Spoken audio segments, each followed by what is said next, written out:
ഈ ക്വസ്റ്റ്യൻ ശ്രദ്ധിക്കുക. 2025 official question ആണ്. Consider the following types of vehicles: fuel battery electric vehicles, hydrogen fuel cell vehicles, fuel cell electric hybrid vehicles.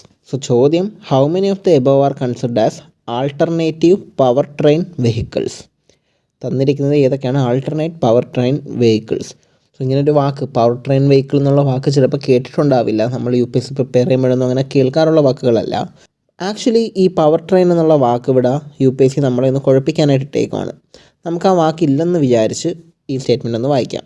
How many of the above R consider as alternate vehicles.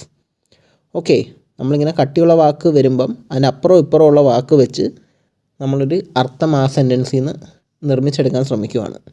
അപ്പോൾ alternate vehicles, അപ്പോൾ നമുക്കറിയാം നിലവിലുള്ള വെഹിക്കിളെല്ലാം petrol ഡീസലാണ് കൂടുതലും majority. അപ്പോൾ alternate vehicle എന്ന് പറയുമ്പം പെട്രോളും ഡീസലും അല്ലാതെ മറ്റ് സോഴ്സസ് ഉപയോഗിക്കുന്നത്, മെജോറിറ്റി അതിനെ ഡിപ്പെൻഡ് ചെയ്ത മറ്റ് സോഴ്സസും കൂടി ഉപയോഗിക്കാൻ പറ്റുന്ന വെഹിക്കിളായിരിക്കും ഈ ആൾട്ടർനേറ്റ് വെഹിക്കിൾസ്. നമുക്കറിയാം ഇലക്ട്രിക് വെഹിക്കിളൊക്കെ അതിൽ വരുമല്ലേ. ഫുൾ ബാറ്ററി ഇലക്ട്രിക് വെഹിക്കിൾസ്, അപ്പം മൊത്തത്തിൽ ബാറ്ററിയിൽ ഓടുന്ന ഇലക്ട്രിക് വെഹിക്കിൾസ്, ശരിയാണ്, അതൊരു ആൾട്ടർനേറ്റ് വെഹിക്കിളാണ്. Hydrogen fuel cell vehicles. Okay, hydrogen ഉപയോഗിച്ചുള്ള ഫ്യൂൽ സെൽസ് വഴി പ്രവർത്തിക്കുന്ന വെഹിക്കിൾസ്. ഓക്കെ, അത് നിലവിലെ ടെക്നോളജിയിൽ നിന്ന് വ്യത്യസ്തമാണ്, അപ്പോൾ അതും ആകാം. Fuel cell electric hybrid vehicles, അതായത് ഫ്യൂൽ സെല്ലുകളുടെ ഇലക്ട്രിക്കിൻ്റെ ഒരു hybrid vehicles.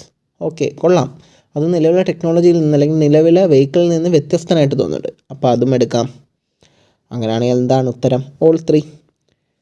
Just simple as that. For more such videos, follow our channel All-in-One IAS.